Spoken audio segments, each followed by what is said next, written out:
Destino, el debate de la semana. Hoy conversamos con Juan Francisco Solórzano Fopa. Él es el joven abogado procedente del Ministerio Público a quien se ha encomendado la tarea de revitalizar la autoridad que cobra los impuestos en nuestro país. Es el nuevo superintendente de Administración Tributaria.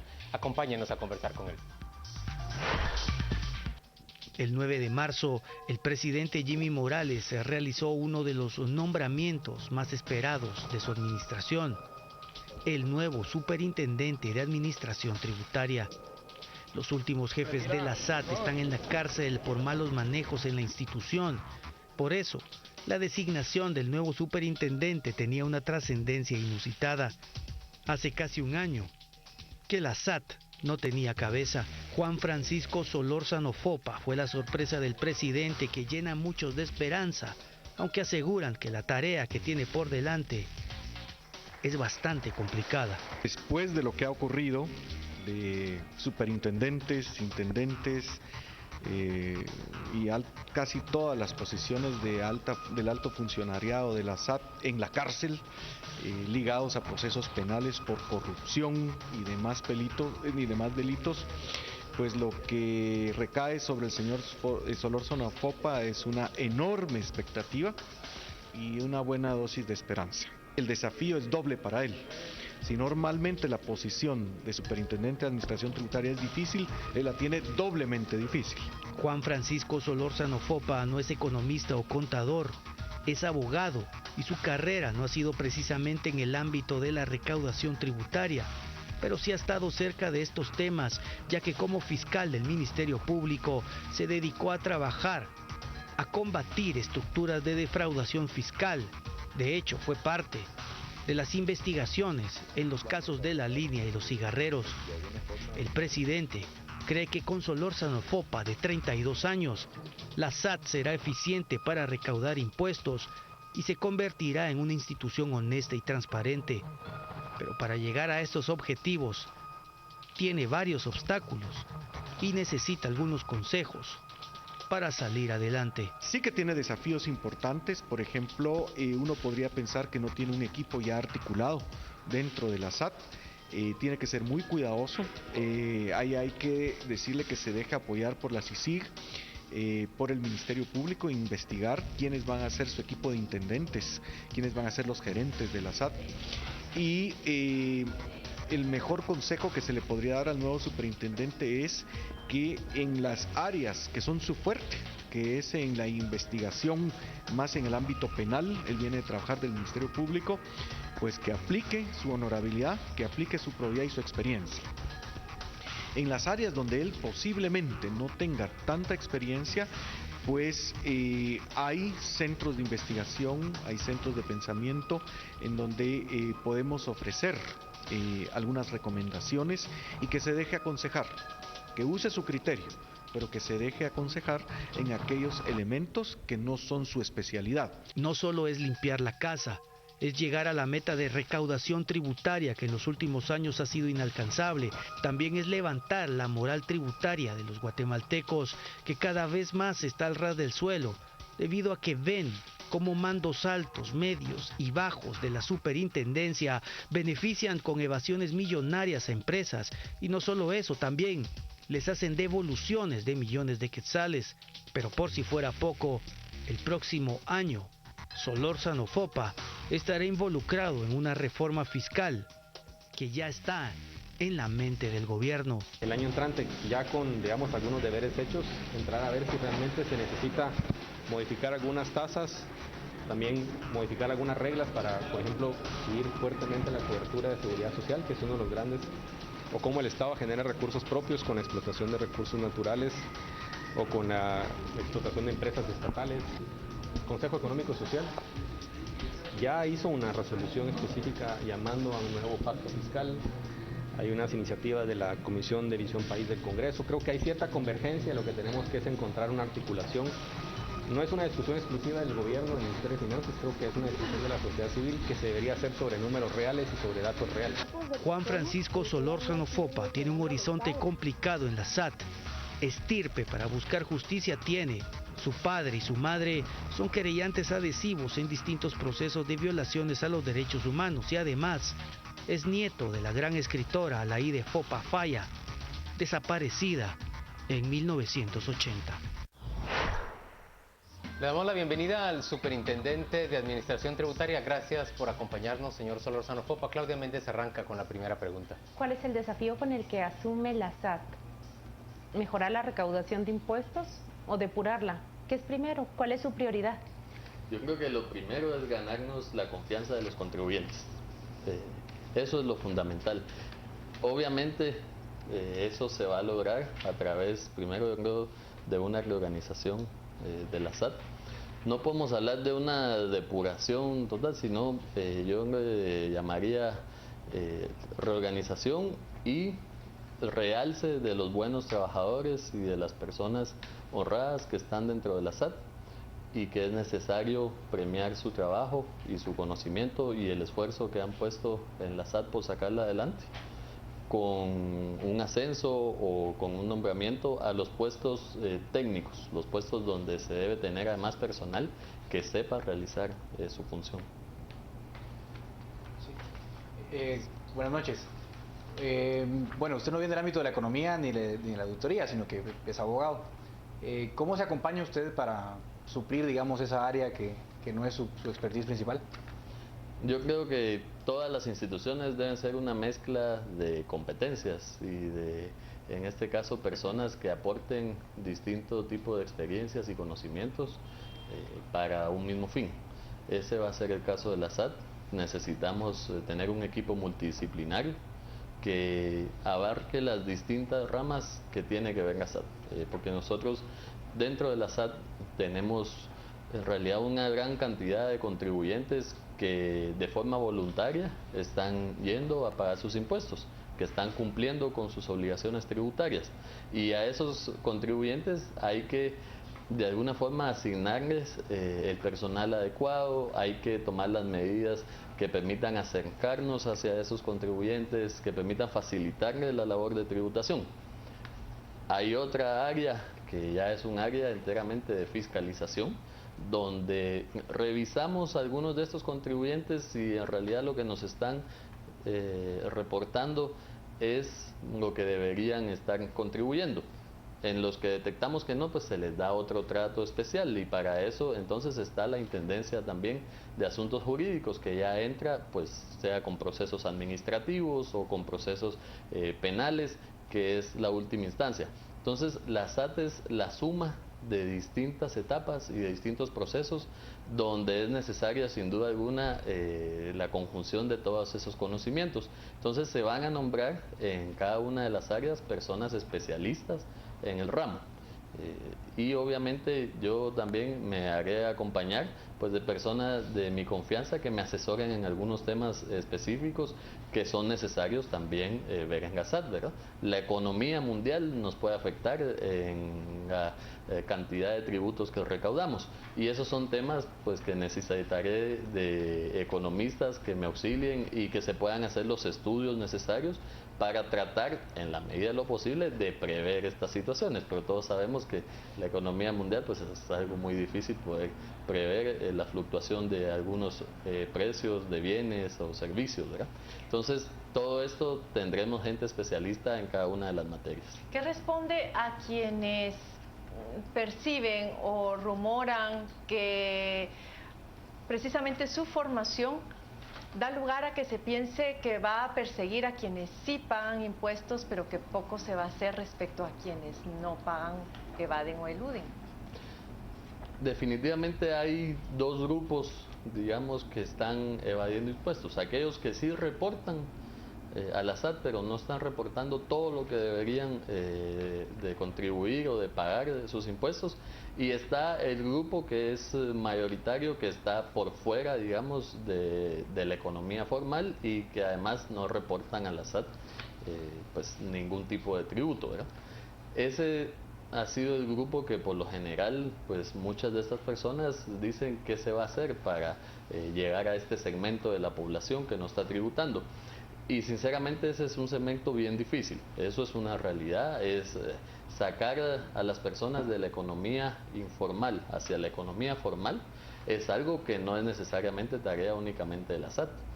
Eso tiene que ser una política de Estado en el cual se tomen medidas económicas tendientes a que estas personas salgan de esta área de informalidad y se puedan pasar a áreas formales donde no solo paguen impuestos, donde también paguen seguridad social y donde paguen algunas otras tipos, pues ya sea impuestos, tributos o tasas tendientes a mejorar obviamente las capacidades del Estado.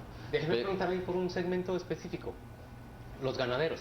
En general en Guatemala se compra y vende ganado en grandes cantidades sin que la autoridad tributaria llegue a enterarse. El café también. Entiendo, sí, el café también. Y bueno, muchas tarjetas de telefonía móvil también se venden de tiempo de telefonía móvil sin que pueda tasarse específicamente. Uno entiende que sea difícil sacar a la economía informal, por decirlo de esta manera, de la terminal de la zona 4 hacia la formalidad. Pero ¿habrá estrategias que se pueden poner en práctica para segmentos como los que hemos mencionado? Segmentos como los que ustedes mencionaron no están fuera de la tributación. Por ejemplo, las empresas de telefonía tributan, hay cierto IVA, tal vez habrá un segmento de sus negocios en los cuales habrá que analizar si están cumpliendo o no todas sus obligaciones. De igual manera el café, por ejemplo, para las exportaciones. De hecho son uno de los gremios que más cobran crédito fiscal, digamos, derivado de todas las exportaciones que se hacen, y todo eso está reportado ante la Superintendencia de Administración Tributaria. Entonces, ¿y el ganado? El ganado, soy sincero, es un área que tendríamos que explorar para saber cómo se está trabajando, pero muchos sí está reportado, porque algunos sí salen por las fronteras de nuestros países e ingresa algún tipo también de carne cuando está permitido por las distintas aduanas de nuestros países. Entonces, en realidad, sí son sectores que no están en la completa informalidad, son sectores formales, pero que tenemos que tomar medidas para evaluar si están o no están cumpliendo con todas sus obligaciones tributarias. Pero yo entendí la pregunta de Carmen más enfocada hacia, como usted es conocedor de la SAT a partir del caso de la línea y entiende bien la estructura criminal que operaba allí, ¿cómo darle tranquilidad a los contribuyentes de que usted no lleva la consigna de ir a atrapar evasores, sino un trabajo más equilibrado en ambas áreas que usted hablaba hace un momento? Gracias. Eso va a tener que ser un trabajo de equipo, con las gerencias, por ejemplo, como gerencia de atención al contribuyente, fortaleciendo estas áreas y facilitando el acceso de los contribuyentes hacia la Superintendencia de Administración Tributaria. Sin duda alguna, para eso me tendría que auxiliar de profesionales expertos en esta situación, y ya lo estamos haciendo con el apoyo, por ejemplo, del Banco Interamericano de Desarrollo. Vienen personas del Banco Mundial también, expertos en este tipo de medidas, en cómo podemos facilitar el acceso a través, pues ya sea de mejorar, por ejemplo, la infraestructura informática, la página web, el acercamiento hacia los clientes, creando nuevas plataformas como la que se acaba de aprobar por el directorio, que es la facturación electrónica, un régimen de facturación electrónica que ya tenía vigencia, pero que ahora se mejora en un nuevo régimen que se llama fase 2, y buscamos con esta facturación electrónica a través de los grandes emisores de facturas facilitar el intercambio de información entre quienes emiten las facturas y la Superintendencia de Administración Tributaria. Estas son medidas puntuales que se están tomando para facilitar esta situación. Ya que menciona el tema del directorio, ha trascendido el tema de la reforma necesaria a la Ley Orgánica de la SAT, y hay diversas posturas de varios sectores, sobre todo en lo del directorio, como le refiero. Su opinión personal y profesional en torno a este tema es: ¿debe desaparecer el directorio o debe modificarse la estructura? Pero el punto ¿es necesaria la existencia de un directorio en su esquema mental? Yo creo que la estructura de la SAT en general se debe modificar. El directorio es pues un ente, digamos que es la máxima autoridad dentro de la Superintendencia de Administración Tributaria, pero que había caído en un estatus, creo yo, pues de alguna forma de relax trascendental en muchos años, digamos, porque tenía personal de 16, 17 años de estar nombrado ahí, y en realidad ellos se habían estancado, pero muchas veces estas figuras no dependen tampoco de cuál sea la mejor solución, si un directorio de 5 personas, de 7, o un directorio de 3, o quiénes lo van a conformar. Muchas veces también son las personas que lo conforman. Y en ese sentido yo debo decir que este directorio está mucho más dinámico y ha estado mucho más abierto a escuchar propuestas, a aprobar nuevas reformas, que eso no significa que necesariamente esa sea la mejor receta que tengamos. Bueno, pero en diseño, ¿usted estaría de acuerdo con la existencia de un directorio o cree que es más funcional o más adecuado la inexistencia de un directorio? Considero que sí debe existir un ente rector, no necesariamente tenga que ser un directorio, pero es fundamental que la SAT tenga el apoyo de autoridades esenciales dentro de la administración pública, como lo es, por ejemplo, el ministro de Finanzas, ¿verdad? Si la Superintendencia de Administración Tributaria no tiene todo el apoyo del Ministerio de Finanzas, pues no va a caminar bien. Y en ese sentido debo recalcar además que el actual señor ministro de Finanzas nos ha ofrecido todo el apoyo, y no solo lo ha ofrecido, sino que ha demostrado ese apoyo hacia la Superintendencia de Administración Tributaria al asignarnos la mayoría de fondos que nos tocan de acuerdo a la ley, que es el 2% de lo recaudado. Hay 2 jefes de la SAT presos y también 2 exintendentes. Usted debe nombrar nuevos para sustituir a los que están de forma interina. ¿Ya tiene nombres? ¿Bajo qué criterios los va a seleccionar? Ya se están trabajando varios nombres, estamos haciéndoles pruebas de confianza a todos. En realidad es una política pues que todas las personas que vengan a integrar el nuevo equipo de trabajo pasen en su momento pruebas de confianza. Estamos en un proceso de selección en el cual no nos queremos apurar, no queremos tampoco apresurar una decisión tan importante como lo son nombrar a los 4 intendentes que tenemos. Hay 3 intendencias que están prácticamente vacantes, 2 tienen interinos y 1 ya presentó la renuncia inclusive antes de que yo llegara al puesto. Entonces sí estamos manejando nombres, pero tampoco los podemos divulgar hasta que no hayan pasado todo el proceso de selección. ¿Con qué apoyos cuenta usted? ¿Contará con el apoyo de la Embajada de Estados Unidos de alguna manera específica? ¿Contará con algún apoyo de la Comisión Internacional contra la Impunidad o del propio Ministerio Público de donde usted proviene?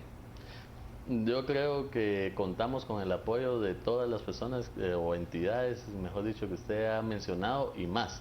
El Banco Interamericano de Desarrollo está muy comprometido también en apoyarnos. La cooperación alemana de GIZ también ya tiene personal que va a llegar a la SAT a trabajar temas de infraestructura informática. Tenemos muy buena comunicación también con personas del Banco Mundial. Estamos trabajando en todos los ámbitos posibles y todos los apoyos suman.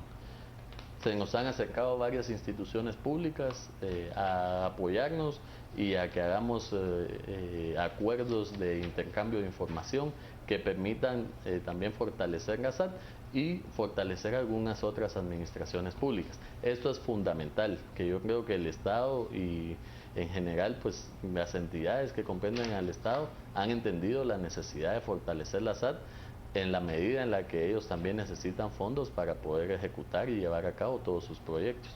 Señor Superintendente, vamos a ir en este momento a revisar las redes sociales. ¿Qué se está diciendo sobre esta conversación y qué preguntas le plantean a usted por medio de Twitter y de Facebook nuestros televidentes?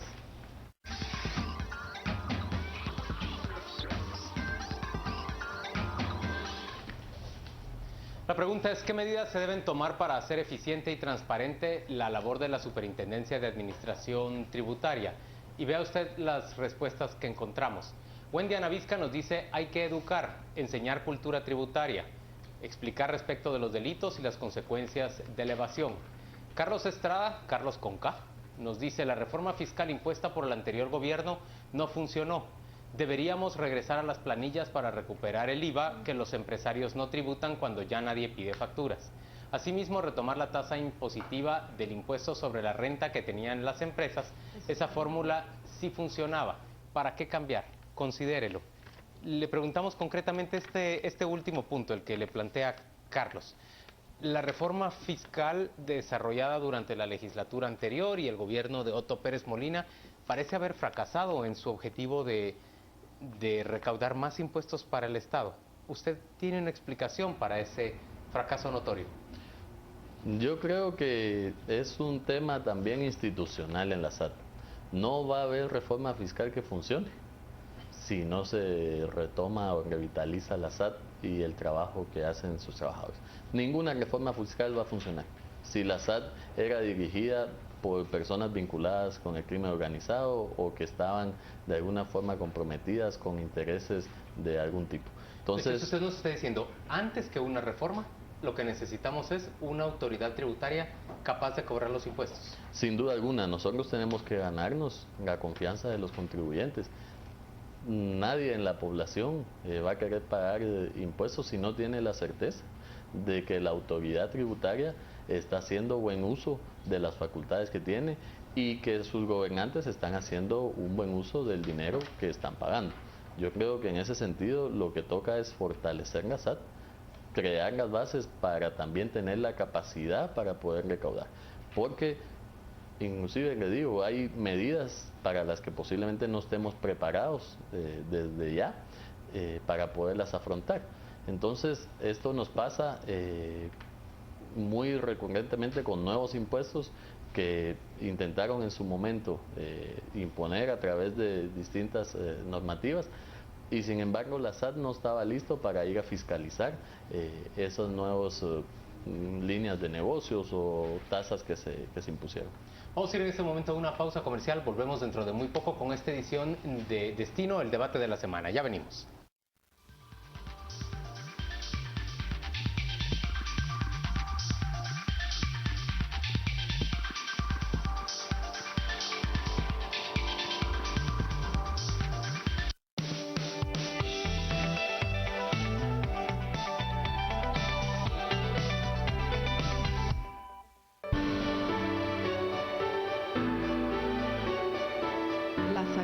Es el motor para desarrollarse en la vida.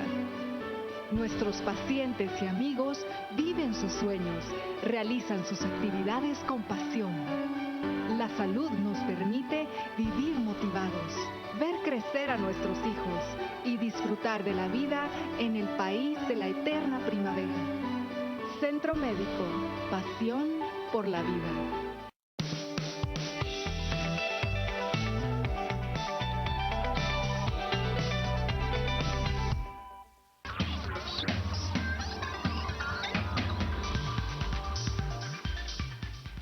En Destino, el debate de la semana, conversamos con Juan Francisco Solórzano Fopa. Él es el recién nombrado Superintendente de Administración Tributaria. Ahora mismo se discute una reforma a la Ley Orgánica de la SAT. Le quisiera preguntar qué participación tiene en esta mesa y más o menos qué aspectos cree que son fundamentales reformar para mejorar la estructura de la SAT. Pues participación no he tenido directamente en dicha mesa. Obviamente la mesa se instaló mucho antes de que yo llegara al puesto y ya hay un avance pues que no vale la pena tampoco que yo me inmiscuya en este momento en el que está el proceso, porque posiblemente lo detendríamos. En realidad las propuestas que se están analizando considero que son propuestas técnicas. Yo creo que han llegado a estas mesas personas conocedoras del derecho tributario, de nuestro sistema de impuestos, personas conocedoras del interior del funcionamiento de la Superintendencia de Administración Tributaria, y que se están creando propuestas todas en beneficio de la SAT y del país. Que vaya a ser aprobado en su momento, primero que vaya a ser enviado al Pleno del Congreso, pues habrá que estudiar ya ese dictamen y posteriormente estudiar la ley si es que es aprobada por el Pleno del Congreso. Si usted diría o pudiera decir dos cosas que serían claves en la reforma, ¿cuáles escogería? Pues yo creo que una es el levantamiento del secreto bancario. Eso es algo fundamental para la Superintendencia de Administración Tributaria como un medio de poder verificar información y fiscalizar si los contribuyentes en realidad están reportándole a la Superintendencia todo lo que se debería hacer. Y el otro tema de fondo tiene que ser también la forma en la que se elige a los miembros del directorio, si es que queda un directorio, y al Superintendente de Administración Tributaria. Déjeme que toque una de las reformas que usted mismo propone, y es ese rompimiento del secreto bancario. El solo hecho de mencionarlo genera mucha ansiedad en muchos sectores que se han opuesto con argumentos serios, otros no tan serios también, a que la información de las cuentas bancarias se libere. Entendemos que esa liberación no es a todas las personas, sino información que circularía en agencias especializadas. Explique de qué manera propone esa liberación de ese secreto bancario y cómo se convertiría en una herramienta para controlar y cruzar con bases de datos de reportes tributarios. Mire, existe una obligación de bancarizar distintos tipos de operaciones por encima de un monto, entonces en ese sentido es obligatorio para los contribuyentes que utilicen el sistema bancario nacional. Partiendo de esa base, hay muchas transacciones de los contribuyentes que tienen que forzosamente reportarse y reflejarse en los estados de cuenta de las empresas o de las personas individuales que son los que estén reportando ante nuestras autoridades. Esa es una parte de la información que debe ser cruzada con la facturación o con la distinta contabilidad que esta persona presente ante la Superintendencia de Administración Tributaria. Es fundamental para la Administración Tributaria poder contar con esta figura. ¿Por qué? Porque no todos los contribuyentes en realidad reportan lo que deberían reportar. Son un sector mínimo, considero, insisto en que la mayoría de contribuyentes sí reporta bien a la Superintendencia de Administración Tributaria, pero a este mínimo hay que tener fuerzas, hay que tener, como se dice, dientes para poderlos fiscalizar. Y si no, si los obligamos a bancarizar sus operaciones, pero no tenemos cómo acceder a verificarlas, pues nos quedamos en la mitad del camino y el esfuerzo de alguna forma ha sido inútil. Estas personas que se oponen a que pues se revisen sus estados de cuenta, yo considero hay elementos, como usted bien decía, y criterios que son bastante válidos, y definitivamente la SAT debe crear sistemas informáticos que garanticen la seguridad de esa información y el manejo transparente de esa información y confidencial. No se contrapone en este caso la transparencia con la confidencialidad, porque es transparencia en los procesos en los que se da y confidencialidad en el contenido de la información. Superintendente, ¿y qué responde usted cuando los críticos de esta propuesta de levantar el secreto bancario dicen que en realidad no existe tal secreto bancario y que ante orden de juez cualquier autoridad, incluida la autoridad tributaria, puede ingresar y conocer la información de las cuentas bancarias? Es cierto que con una orden de juez se puede obtener. Ahora, no todos los casos deben llegar hacia la materia penal. Y me explico. En la materia penal tiene un principio que es de la última ratio o que es la última instancia, digamos, que debería ser la primera. Y no debería ser la primera, exactamente. Entonces, la SAT debería tener una forma administrativa de poder verificar esa información sin necesidad de inundar al sistema penal de solicitudes que podríamos correr el riesgo de que suceda lo que la señora fiscal general estuvo anunciando con la reforma a la ley orgánica del Ministerio Público, donde absolutamente todo tenía que pasar por una autorización de juez. En ese mismo caso, el de Amatitlán, a mí me decían que se pidieron las capturas hasta hace poco porque se retrasó que el juez autorizara tener acceso a información que estaba en el sistema bancario. Vemos ahí un caso de alto impacto retrasado por este impedimento.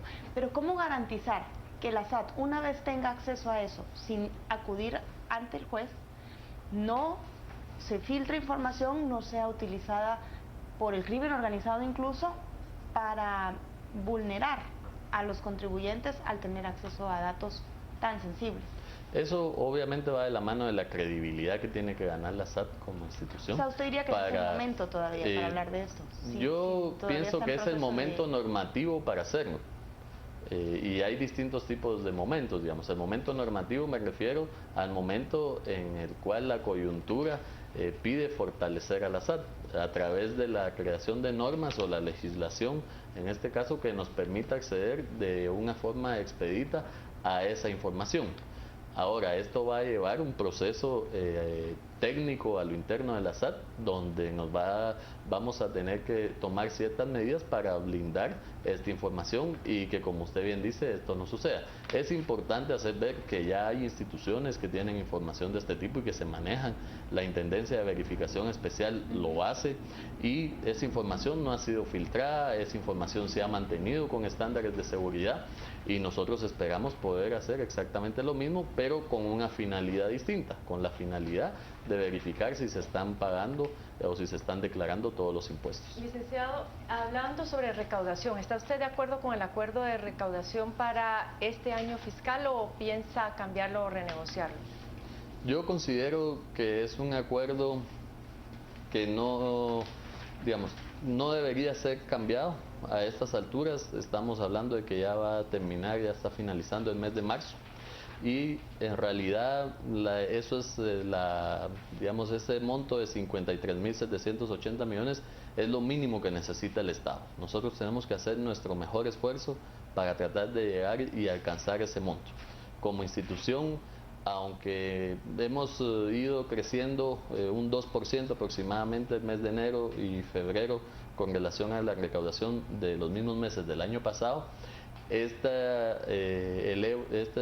digamos, incremento no nos alcanzaría para llegar a la meta, pero estamos de alguna forma optimistas a que podamos hacerlo con nuevos casos que puedan salir, con la ayuda también de distintos procesos penales que se están trabajando en contra de grandes defraudadores y también pues poniéndole, imprimiéndole todo el deseo y toda la gana de parte de todo el personal de la Superintendencia de Administración Tributaria y llevando a cabo las reformas que son necesarias a lo interno.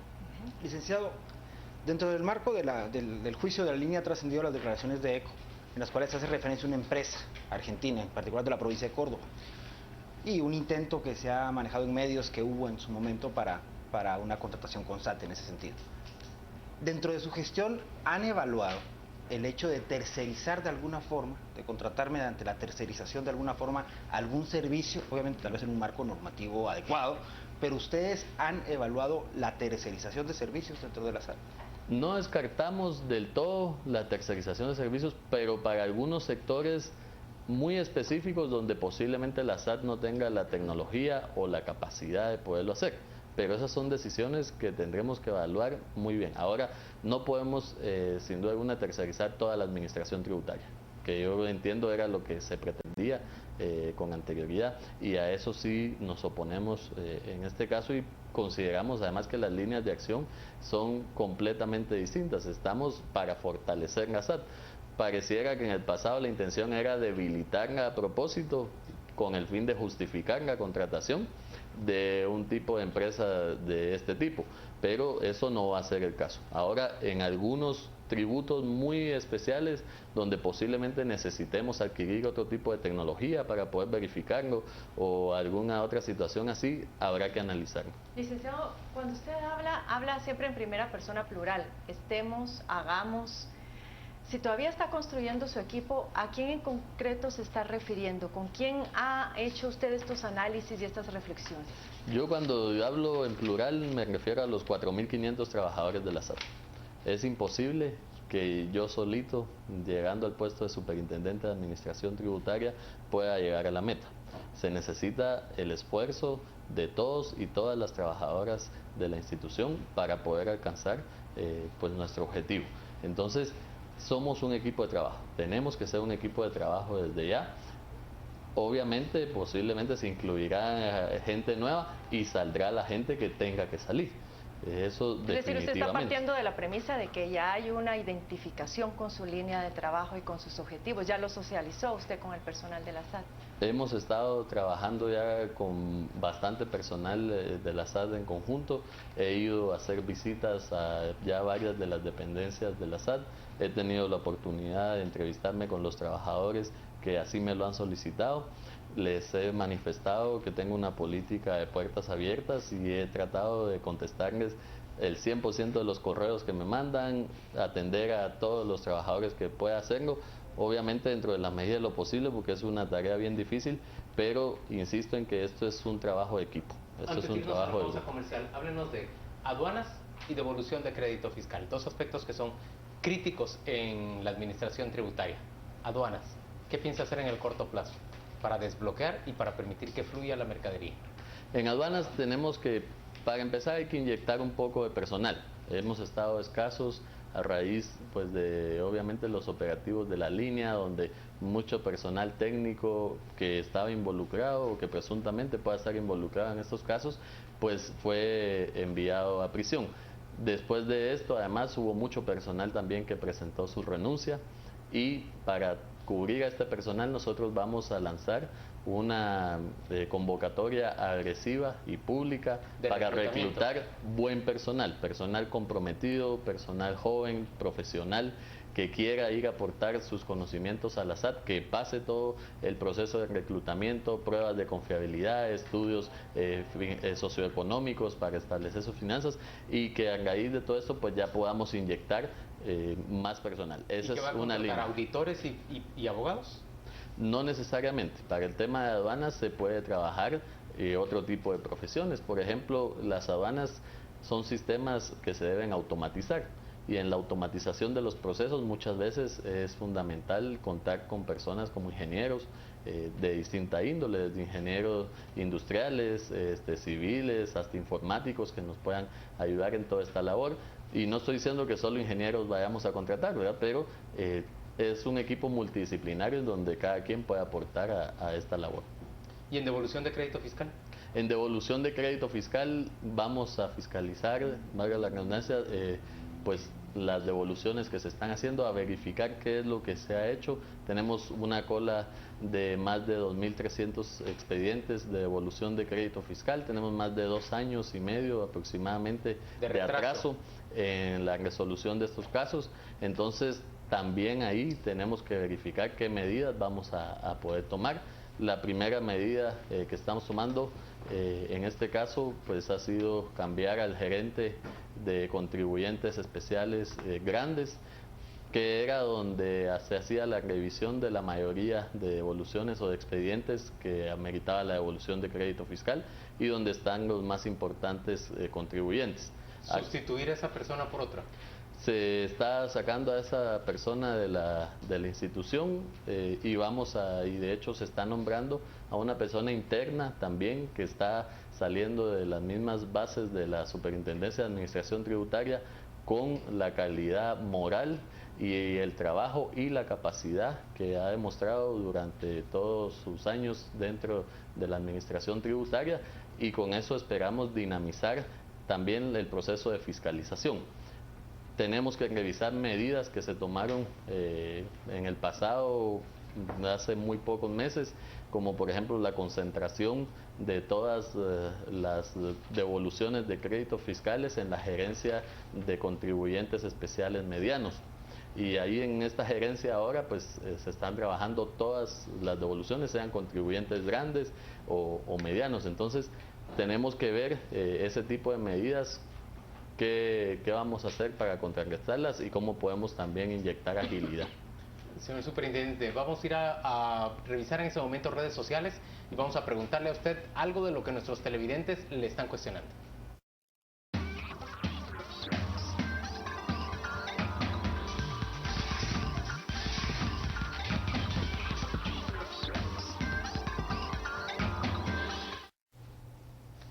José me pregunta, primero que capaciten, más que preguntar, él plantea, primero que capaciten a los vistas aduaneros en el tema de la valoración aduanera de las mercancías, pues todos creen que la base de datos de valor es de donde se debe sacar el valor de esta mercancía importada, cuando dicha base de valor solamente es un dato de comparación y consulta.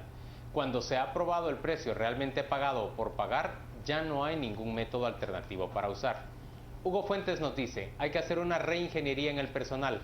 Hay varios empleados que entorpecen las gestiones y dan una pésima atención al contribuyente, a pesar de que de estos obtienen sus sueldos. Usted nos dice que se está pasando pruebas de confiabilidad a la mayoría de empleados. ¿Genera esto rechazo entre los trabajadores de la Superintendencia de Administración Tributaria? Y por último, ¿es confiable un sistema de este tipo?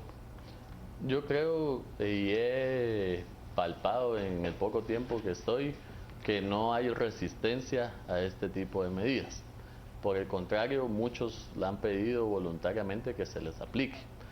Considero que esto va de la mano del hecho de que cada quien quiere de alguna forma pues poner en alto su nombre y que no sean tratados como el grupo de personas, por decirlo de alguna forma, que traicionaron la confianza de la SAT Los de la y línea. que usaron mal, básicamente los que están imputados en distintos casos, porque no es solo el caso de la línea, también tenemos tiendas libres, el caso de redes, por ejemplo, donde también estuvo involucrado personal de SAT. Han sido varios casos en los cuales han estado involucrados personas y sobre todo personal de muy alto rango, que es lo más preocupante. Vamos a hacer una pausa comercial y volvemos dentro de muy poco. Hoy en Destino, el debate de la semana, conversamos con el nuevo superintendente de Administración Tributaria.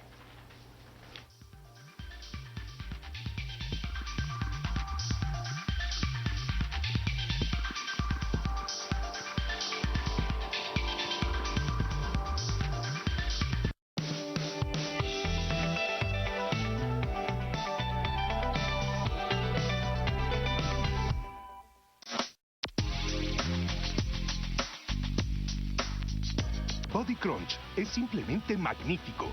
Al usarlo, podrás tonificar tus músculos, definir tu abdomen y además eliminar el excedente de grasa de tu cuerpo mientras obtienes una magnífica condición física y la figura extraordinaria que siempre deseaste. Y además, la nueva APP de Body Crunch Evolution te dará acceso a las rutinas de entrenamiento más completas. Te permitirá escoger un plan alimenticio ideal para ti.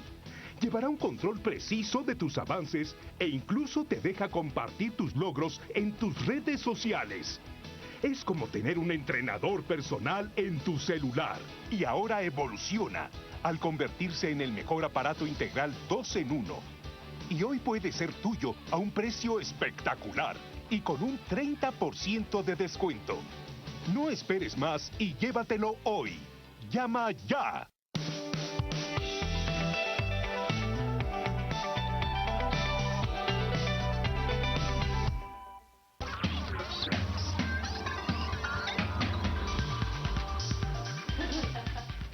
Estamos de vuelta en Destino, el debate de la semana. Conversamos con el superintendente de Administración Tributaria. Señor superintendente, yo sé que está en el marco normativo esto, pero a su juicio, ¿es legítima la devolución de IVA en la figura de los ingresos del Estado, conceptualmente? Yo creo que la SAT es una institución en la que en realidad a nosotros la tarea que nos es encomendada es ejecutar la política fiscal que alguien más diseña. En realidad nosotros no elaboramos la política fiscal del país. Entonces, por decirlo de alguna manera, solo podemos emitir opinión cuando se nos pide y en los casos en los que establece la ley. Si este tipo de sistema está vigente, nosotros tenemos la obligación de hacer que funcione de la mejor manera posible, teniendo los controles necesarios para hacer que no se pague de más y que se pague lo que el Estado deba pagar de acuerdo a la legislación. Hay quienes aseguran que el funcionamiento de la SAT se va casi en un 80% en el registro de vehículos. Algunos han sugerido que esto ya no sea parte de la superintendencia. Yo quisiera saber si dentro de los análisis que usted ya ha hecho ahora que asumió el puesto, esto es correcto. ¿Es verdad que la SAT dedica muchos de sus recursos para registrar los carros y todos los vehículos en el país? Y ahí mismo ha sido foco de corrupción también. En el gobierno patriota se reveló una estructura que participaba en la clonación de vehículos. ¿Qué plan tiene usted ahí? Primero no es cierto que se nos vayan el 80% de los recursos en ese tipo de servicios. Ahora, lo que han estimado algunos estudios es que cerca del 80%, ahí sí, del personal que visita las agencias tributarias de la SAT es para uso o para servicios relacionados a tema de vehículos. Es un tema que por lo general no está en ninguna administración tributaria de otros países, digamos, dentro de lo que es las competencias de esas administraciones. En nuestro caso, esto comenzó como un registro fiscal, como un tema de control fiscal del pago del impuesto de circulación. Y ahora lo que se le ha denominado el IPRIMA, ¿verdad?, que es el impuesto de la primera matrícula. Pero en realidad en alguna etapa del proceso se desnaturalizó esta figura y ahora de alguna u otra forma esta institución le da certeza jurídica a las compraventas que se hacen de vehículos a nivel nacional. Aunque no debería estar con nosotros, también insisto, nosotros en ese sentido no generamos la norma y la pensamos cumplir. ¿Cómo pensamos cumplirla? Tenemos un plan en este sentido para tratar de desconcentrar de las agencias tributarias todos los servicios relativos a vehículos. Podríamos inclusive a través de enlaces de comunicación segura con distintos notarios o poniendo ciertas normativas para que esto sea un servicio que pueda de alguna forma ofrecer con confiabilidad otras personas y que no tiene que ver necesariamente con el tema de la recaudación. Ahora, lo que sea recaudación como tal del impuesto de circulación, eso sí nos compete a nosotros al 100%. Señor Superintendente, hace poco tiempo los guatemaltecos se escandalizaron al saber que se pagaba el bono por eficiencia a los trabajadores de la SAT, a pesar de que la superintendencia no alcanzaba siquiera las metas que se hubiera planteado, mucho menos superarlas. Además de un seguro de salud. Es decir, se paga X y todavía tienen un seguro de salud millonario. ¿Usted cómo se plantea frente a esas prerrogativas con las que cuentan los trabajadores de la SAT? Considero que hay ciertas prerrogativas que deben ser ganadas y que obviamente se deben merecer. ¿Un bono de eficiencia, por ejemplo? Un bono de eficiencia es eso, es para las personas que son eficientes. El error es darlo generalizado, porque entonces no se incentiva la eficiencia del trabajador, sino que en realidad pues lo que se hace es que se da un beneficio sea o no sea eficiente ese trabajador y eso puede incentivar otro tipo de malas actitudes. Se debe hacer y se debe tener en GASAT un sistema de evaluación del desempeño de los trabajadores. ¿Y un seguro privado de salud? ¿Es razonable que un trabajador del Estado tenga un seguro privado de salud cuando ya cotiza al IX? Considero que sí es razonable en algunas, sobre todo en algunas circunstancias como las que trabaja la SAT. El IX no tiene cobertura a nivel nacional en muchos de sus servicios y en muchos de sus programas. Y la SAT sí tiene cobertura a nivel nacional, sobre todo en áreas fronterizas donde hay poca presencia del Estado. Entonces el acceso en esos lugares a servicios médicos estatales o del Instituto Guatemalteco de Seguridad Social en realidad es limitado y creemos que garantizar eso, pues garantizar la salud debe ser una tarea o un derecho primordial y fundamental que como superintendente debo hacer para mis trabajadores. Licenciado, se acaba de aprobar hace pocas semanas la ley emergente de empleo, la cual pues extendía los privilegios y los beneficios fiscales a algunas empresas. ¿Qué opina usted de esto, sobre todo de un proceso en el que al parecer no hubo consulta ni con el Ministerio de Finanzas ni con la Superintendencia de Administración Tributaria? Pues considero que en realidad el impacto en la tributación pues no va a ser grande, de hecho sería mínimo si es que hay un impacto, ya que teníamos normas similares o inclusive normas que eran más abiertas y permitían la inclusión de más empresas dentro de estos regímenes especiales. Entonces para la SAT en realidad esto no va a significar un impacto duro, digamos, en la recaudación de impuestos. Comparando el régimen que había con este que se aprobó, pero en términos generales, ¿cómo privilegia al país el sostener estos privilegios y estos beneficios? Yo creo que hay políticas, insisto con la respuesta hace un rato, en las que la SAT no tiene opinión. Lamentablemente la SAT es un ente enteramente ejecutor de la política fiscal que otras entidades, como en este caso el Congreso de la República, definen. Por lo tanto, nuestra tarea es, con la normativa que nos dan, hacer lo mejor que podemos hacer para recaudar esos impuestos. Ministro, ¿cuál es la meta real de recaudación para el periodo que ahora usted asume? ¿Tiene un número mágico que siempre es controversial, pero usted ya se lo ha perfilado, lo ha configurado, sabe de qué somos capaces? Para mí tiene que ser los 53.870 millones. Esa es mi meta, ese es nuestro objetivo. Soy consciente de que posiblemente no lo vamos a lograr y que al ritmo de crecimiento en el que vamos no vamos a alcanzarlo. Pero esa es nuestra meta y ese tiene que ser nuestro objetivo. A veces también uno debe ser ambicioso en las metas y ambicioso en los objetivos que uno se traza. Por hacer una analogía, si uno en un partido de fútbol su meta es empatar, usted tiene que jugar a ganar, digamos. Y si juega a empatar posiblemente va a perder. Entonces yo no puedo decir de entrada que voy a perder y no puedo decir de entrada que voy a llegar a no cumplir con mis objetivos. Por el contrario, somos conscientes de que es una meta difícil, es una meta dura, pero yo creo que es alcanzable y vamos a trabajar hasta el 31 de diciembre para lograrlo. Y contra sus esfuerzos por alcanzar esa meta, no contribuyen acciones o más bien medidas legales como los precios de transferencia o incluso la coexistencia además de un régimen impositivo en materia de impuestos sobre la renta. Sin duda alguna, digamos, la claridad de la norma ayuda a la SAT a recaudar mejor los impuestos. Y cuando hay ambigüedad en una norma o cuando puedo escoger dos normas distintas de acuerdo a mi conveniencia, pues eso nos va a causar problemas a la hora de la administración tributaria, problemas que posiblemente se van a tener que dirimir hasta instancias judiciales. Y definitivamente esto no debería ser así. Las reglas del juego deberían estar bien claras y deberían ser unas para todas las personas de acuerdo a su capacidad. Un tema que tal vez preocupa es mucha gente no tributa o no entra al sistema por la complejidad.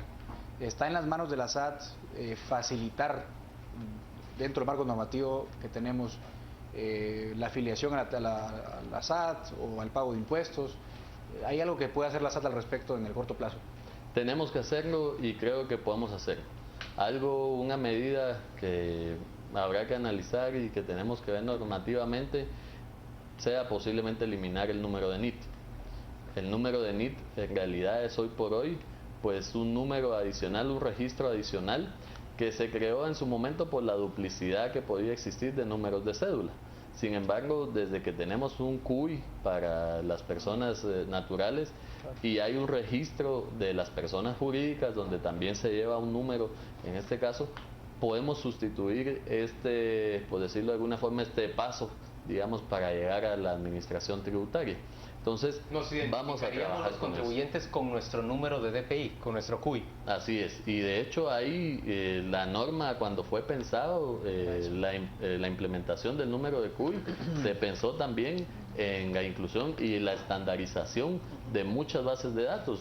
Su número de licencia actualmente es el mismo número de CUI, el número de pasaporte también.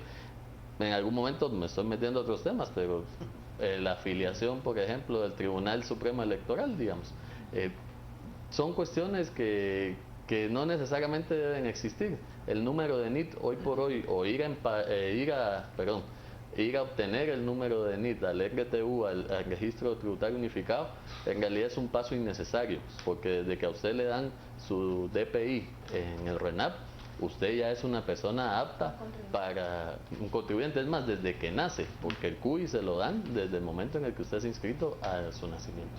Señor Superintendente, gracias por acompañarnos en Destino, el debate de la semana. Hemos conversado con Juan Francisco Solórzano Fopa, el nuevo superintendente de la SAT.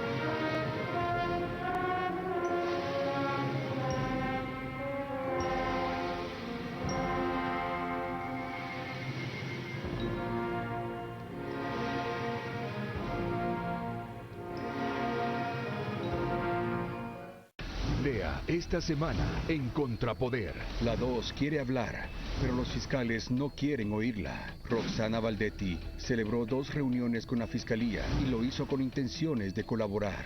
Las pandillas que nos rodean. Una es sofisticada y evolucionó a otros crímenes. La otra es sanguinaria y siembra terror. Tarjetas de crédito. La última palabra la tiene la Corte de Constitucionalidad. Aprobar o improbar los cambios. ¿Qué pasa en el hall? Un caso de violación, notas bajas y un historial de abusos y denuncias. Trivia de verano, crucigramas y adivinanzas para entretenerse con Contrapoder. Tour de helados, los lugares para ir por el más famoso de los postres en las tardes de calor.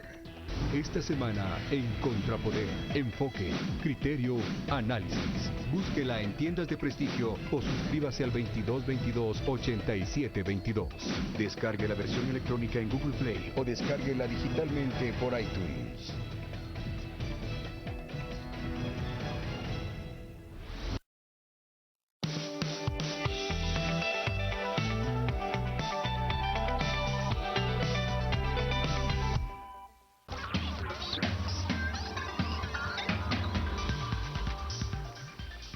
En Destino, el debate de la semana, arrancamos con las conclusiones de cada uno de los panelistas sobre esta conversación con el nuevo superintendente de la SAT.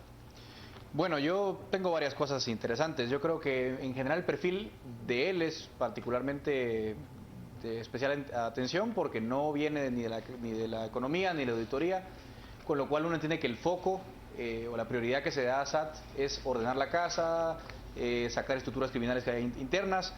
Pero además de eso creo que él tiene una idea bastante clara de lo que quiere en la SAT. Habló al principio de dar ascensos a gente de confianza y de trayectoria en la SAT. Yo creo que eso es bueno, es positivo, porque es una entidad que tiene más o menos 18 o 19 años y es positivo que se le dé alguna carrera a la gente que sabe cómo funciona la SAT. Eso me parece a mí bastante positivo. Me parece acertada su visión de la reforma a la SAT. Yo creo que él identifica claramente que el directorio, a como está diseñado hoy, no es la mejor idea. No se mojó en cuanto a si hay que quitarlo o no, pero creo que manifestó una opinión bastante acertada, es decir, mira, a como lo diseñamos hoy, valdría la pena hacer algunos cambios. No estoy de acuerdo con lo del secreto bancario por un tema constitucional, pero es respetable dentro de su línea de pensamiento. ¿Constitucional o ideológico? Las dos. y me encantó lo último que dijo al final. Quitar el NIT, me parece fabuloso. Hay un tema de duplicidad de trámites en el sistema guatemalteco que también entorpece y hace difícil para el contribuyente pagar impuestos. Ya de por sí es un problema pagar impuestos, pero todavía peor es tener que hacer trámites engorrosos para pagarlos. Entonces, esa idea de simplificación, de buena gestión, me parece que es positiva. Pues yo por el contrario. Primero, también me gusta mucho la postura. Primero resalto el hecho de que a pesar del poco tiempo que tiene, creo que hay un mapeo interesante de lo que hay y de lo que quiere hacer. Coincido en que el perfil es adecuado además con lo que ha padecido la institución y de lo que ha sido señalada, y es muy adecuado un perfil así para empezar a recuperar tanto la confianza interna del abordaje o la intervención interna y también hacia afuera, evidentemente, entendiendo las diferencias que hay entre la informalidad y la formalidad para la persecución desde la SAT, una persecución bien entendida para el cumplimiento de obligaciones. Lo otro que me llama la atención y que también comparto con él, y difiero de Edgar, es el tema del levantamiento del secreto bancario. Creo que es una asignatura pendiente que se tiene desde hace mucho tiempo, incluso como un compromiso internacional en el marco de OCDE para salir de ese listado terrible. Y me parece también que el señalamiento de los temas de seguridad que él aborda como un riesgo para hacerlo no es aplicable en un marco del deber ser, sobre todo cuando hay entes de control que ya lo pueden hacer. Lo tercero es el tema de la tercerización. Me gusta cómo aborda el hecho de no satanizar una figura que está en la ley, pero bien aplicada y en ciertos límites que creo que es sano, que puede darse. Solamente resumo que me llama con buenos ojos la atención el hecho de que intenta o él lo que ve es una aplicación de la norma y entiende la figura de la SAT como un ente técnico recaudador que va hecha por solo incluso muchos señalamientos ideológicos que se han hecho no solo a su persona, sino al famoso terrorismo fiscal que tanto se enarbola. Creo que tiene muy clara la figura y lo expresa en cuanto a un ente fiscalizador y contralor, ¿no? Eso me gusta. Coincido con Edgar en que hay una apuesta muy clara de que en este momento la SAT lo que necesita es sanearse. Necesitaba un conocedor de la criminalidad que operaba allí, más que un auditor o un economista. Creo que ese papel lo juega bien, pero aún no hemos visto, porque están en proceso de designar intendentes y los cuadros principales, quién va a ser el cerebro auditor que vaya a hacer estas consideraciones en las edades que no corresponden al área penal. Él tendrá en algún momento que mostrar ese equipo, que es el que va a sanear la SAT, pero también el que va a tratar de conseguir esos 53 millardos de quetzales para finales de año. Me interesó muchísimo algo que yo no estaba enterada, que renunciaron muchas personas de aduanas. Pareciera que eso pasó por alto, porque no solo los destituyeron, sino que mucha gente se fue. Es como fumigar algo, ¿no? Lo que no aniquilas, se salen. Interesante, porque habría que ver qué otras entidades se fue gente voluntariamente en la SAT, qué puestos están vacantes. Hay una tarea ahí, un gran reto en recursos humanos que tiene que llevar él a cuestas. Lo otro, interesantísimo, lo de la tercerización del registro de vehículos. Descongestionar las agencias para que el contribuyente no se le vuelva tan engorroso a pagar impuestos. Tercerizar esa parte de vehículos sin delegar la parte fiscal. Y por último, le deseo mucha suerte. Tiene una gran tarea, es joven, se le ve cargado de energía, mucho optimismo, y qué bueno que alguien con ese perfil esté ahora en la SAT, porque necesita mucho de credibilidad, pero también de limpieza. Yo creo que finalmente nos dio respuesta a por qué es que llega una persona con su perfil a la superintendencia, y ya hicieron alusión todos ustedes. Es una cuestión que finalmente se resuelve aquel dilema de qué es primero, usted corrija la corrupción en el Estado y luego yo pago impuestos. Entonces es una manera de decir, ok, vamos a recomponer esa corrupción en el Estado, lo nombran a él encargado de controlar y de poner, ahí sí que tapones a esa coladera. Por un lado, algo que me parece pues bastante atinado. Pero hay otro tema. Él habló sobre cómo poner coto, por ejemplo, a la defraudación.